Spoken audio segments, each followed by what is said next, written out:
for all of the talk of Biden, did Biden know what was going on?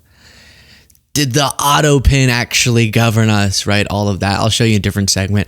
Amid all of the Epstein drama and tragedies and so much in the news, James Comer was on Newsmax, still just chipping away at, I'm investigating Biden's mental acuity. So with all of that, it's fascinating because I don't really want to hear any more from MAGA about the did Biden know what was happening in his administration question from them. When Trump does what you're about to see here so frequently, Caitlin Collins pressed him on the decision that we covered extensively that is having and will have disastrous consequences to cut off defensive weapons to Ukraine, allowing them to prevent death by Russia. And Trump then, in this presser, said, oh, actually, I think we're going to start that back up. So then Caitlin Collins was saying, wait, who made the decision to cut it off in the first place if it sounds like you're saying you're for continuing the shipment of those weapons that were promised by Congress? And Trump goes, I don't know. Who did it?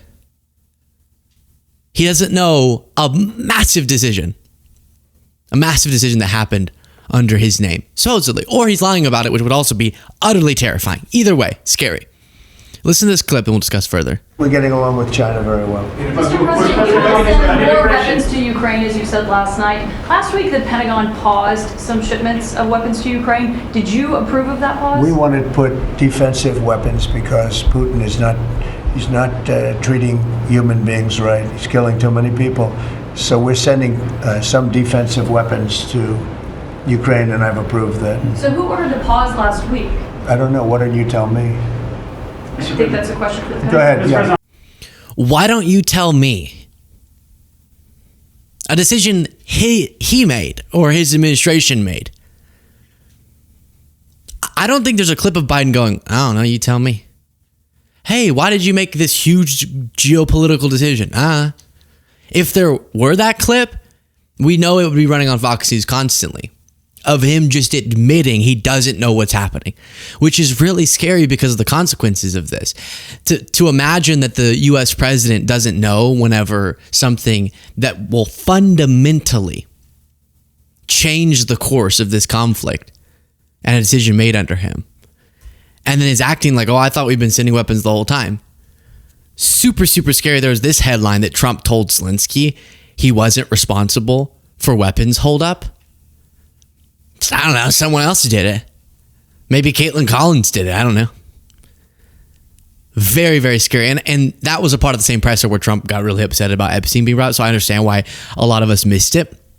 But it is now a part of a pattern where frequently he gets asked about huge events he should know about and says, I don't know. And the two options are he either knew but is lying because he doesn't want to take responsibility for it, which is bad, or, and I actually believe sometimes he doesn't know, and just maybe Hegseth made the call, which has happened before on Ukraine with Hegseth without getting Trump's approval.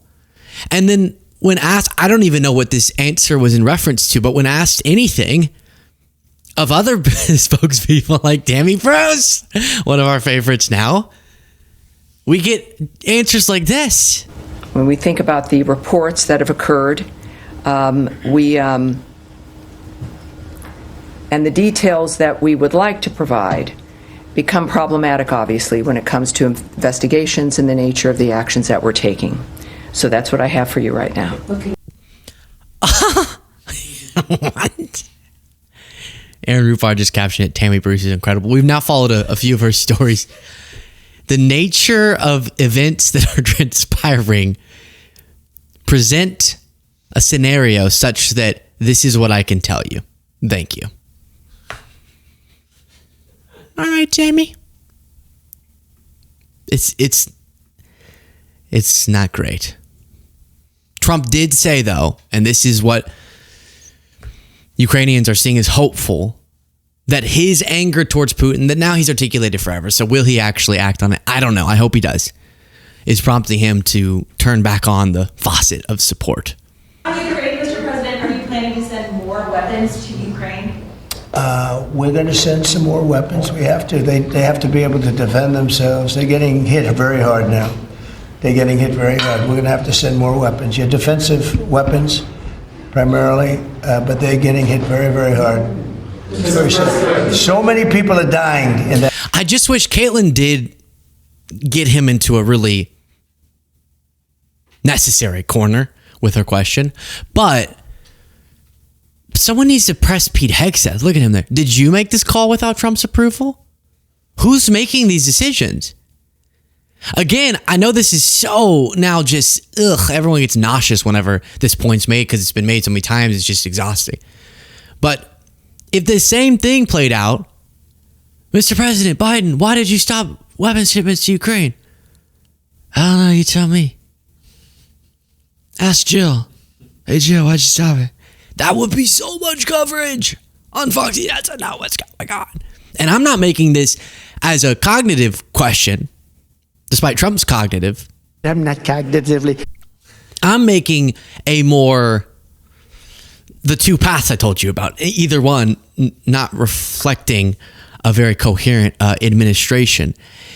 Now, before getting to more from this presser, and before getting to the thing that we're getting to before getting to more, to take a page out of Tammy's book, I heard Trump talking about one of our producers. They have 62 on the books to build. We've reintroduced clean, beautiful coal, because you can do a lot with coal now. Clean, beautiful coal. You really can do a lot with coal. Clean, beautiful coal. There he is. There he is. There he is. We, as I know you're now aware, have had a live show over the weekend. It was amazing to meet so many of you, and so many came despite the storms and everything. It was amazing. But one of the coolest parts was how many people knew the lore and were coming up to Cole and saying, Are you producer Cole? Clean, beautiful Cole. And commenting on his sound boarding and all of it. So now, before going further, you know how Trump is constantly claiming, he came into office and 2 days later was saying, we got $3 trillion of investment brought into the United States. And then he went through the Middle East and said, we've attained now 7 trillion. Now we're up to 14 trillion. Eventually, we're going to have the whole GDP of the United States. He's brought investment into the United States. And it never passed just sort of the smell test.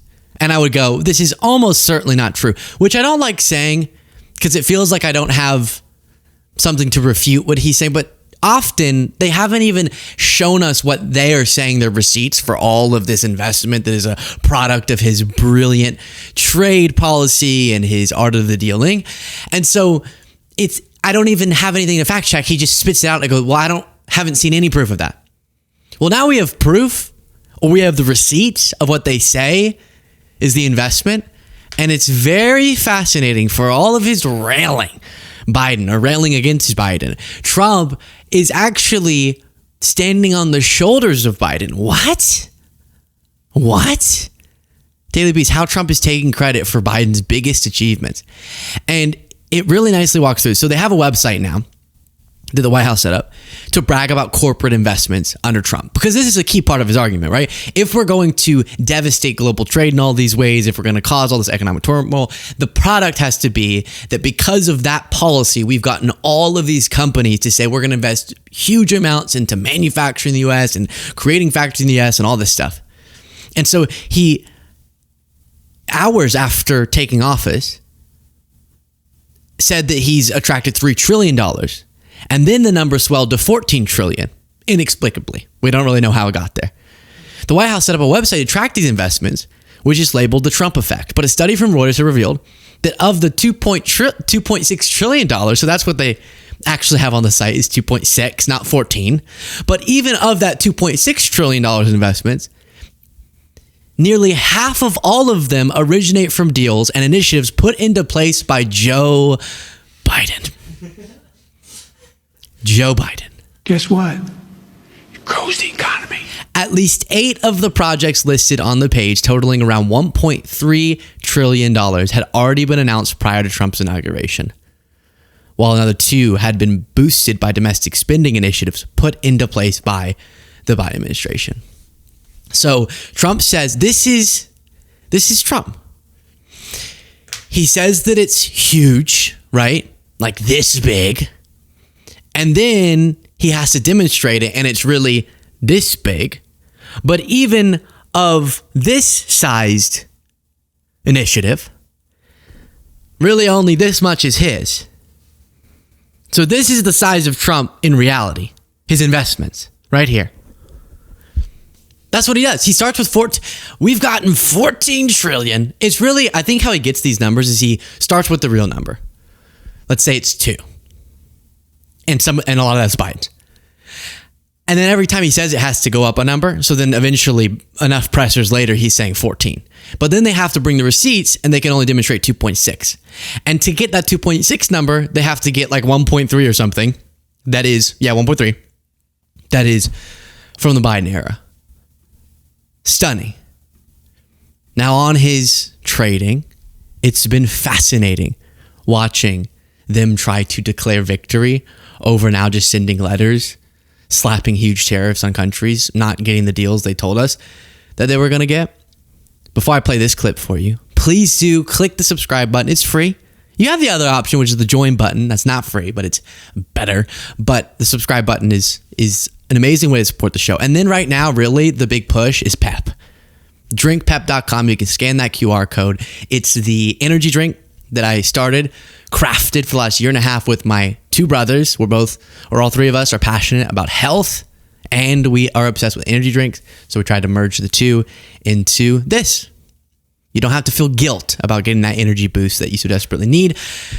Back to this. Trump, you might remember, after he started all the trade wars, was saying stuff like this. In the history of our country, and don't let some of these politicians go around saying, because I'm telling you, these countries are calling us up, kissing my ass. They are dying to make a deal. Please, sir, make a deal. I'll do anything, sir. And then I'll see some rebel Republican, some guy that wants to grandstand, say, I think that Congress should take over negotiations. Let me tell you, you don't negotiate like I negotiate. That was the big argument. And we've gone from that and the promise of 90 deals in 90 days, or not, I don't know, I'll be honest. Well, I guess it wasn't a promise, but a proclamation. And Peter Navarro was the person quoted as saying that. And then Caitlin Collins again now has a chance to press him. If Trump is, you don't negotiate like I negotiate. If he's the great negotiator, what is it that we've really got? Is that we have a situation where the world cheats us. And we have 15 major countries that account for something like 95% of the trade deficit we run. And in our negotiations, what we're seeing is they're having so good, screwing the American people. I just got to tell it like it is. That American people. They're reluctant to give up their advantage. So what the president, I'll come back tomorrow. But you personally said 90 days and 90 days. I'm very happy. I'm very happy. I am very happy with where we're at. We have had a global baseline tariff in place of 10%. We're collecting billions of dollars of tax revenues from U.S. companies that are going to pay down for tax cuts. We've got continuing negotiations, and I think this is great. But I'll come back tomorrow and answer this question. Not 90 deals in 90 days? Because the rest of the world has it so good that they're dragging their heels. But the president will not allow that. That's why the letters went out. That's all I'll say. I'll come back tomorrow. Seriously, that you guys are not going to push the August 1st. Peter. You know when you just kind of forget who they are and who they work for, and you just kind of start feeling bad. He's like, I'll go back tomorrow. I'll come back.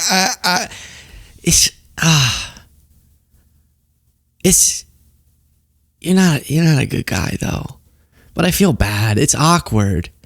Imagine going on TV and saying 90 deals in 90 days. And then you have to come out later and you put all your trust in Trump and go, so listen, we got 90 days. We got that part. So we got half of the equation. We got through the 90 days. As per the deals, we got for a concept with China, and we got a UK deal and a Vietnam deal. And also, we sent out letters saying to countries what we're tariffing them at, which is the deal as we're setting it. I shouldn't, but I feel bad. I feel bad. Do you feel bad? I feel bad. Look at Peter. Look at him. Petey boy, look at him. I'll come back tomorrow. Seriously, that you guys are not going to push the August 1st deadline back even further, and that those tariffs will actually go into effect. It doesn't matter in the sense that we're collecting billions of dollars on behalf of the American people, and the negotiations are going. From the American people. That's such a weird thing. We're collecting billions of dollars on behalf of, from us. We're the ones paying the tariffs, you goober. But look at this little, while he's getting asked this question, look at, I might have told you all about my dog. I got him he sadly passed away somewhat recently, but we have his little paw. Not his actual paw, that would be creepy. Like when they put the paw into the stone. But we got him from the pound. And so he was kind of afraid of a lot of stuff, and like a door would shut, or you just kind of raise your voice, not even at him, and he would make this little cute scared face. Look at the face that Peter makes here. I'll come back tomorrow. Seriously, that you guys are not going to push the August 1st. Oh, he's a little puppy. I'm sorry, Peachy. Come here. You want a treat? But unfortunately, he works for Trump, and he's doing really destructive things, so I shouldn't feel bad. I don't. I take it back. Trump was really upset at CNN during this presser. Can you say something up, Mr. President, on what you said last night? Not for CNN. You said you were send Not for CNN. Go ahead. The last jobs. And then just to add to the really scary set of things that Trump said, here, upon the election or the nomination of Zohran Mamdani, Trump is now floating, I guess, taking control of New York City. No, this is a man who's not very capable, in my opinion, other than he's got a good line of bullshit, and he's convinced them to go with him. Now, as you know, Cuomo, who does have capability, is running, but he got knocked out, and now they're running as you have Eric Adams, the current mayor, you have Cuomo, and you have Curtis Lewa.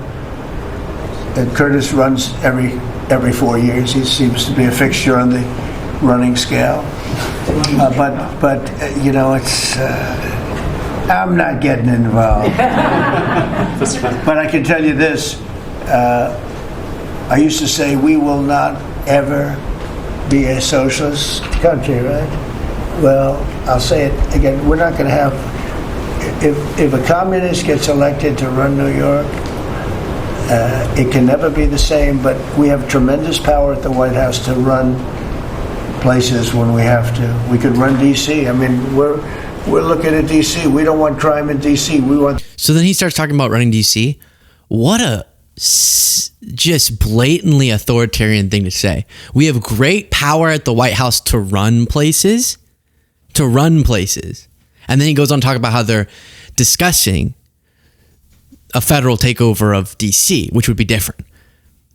But with New York City, what even would be, again, imagine, this is the only way to contextualize it. I know it's overdone, but imagine a lot of red places that have a lot worse problems, I can tell you.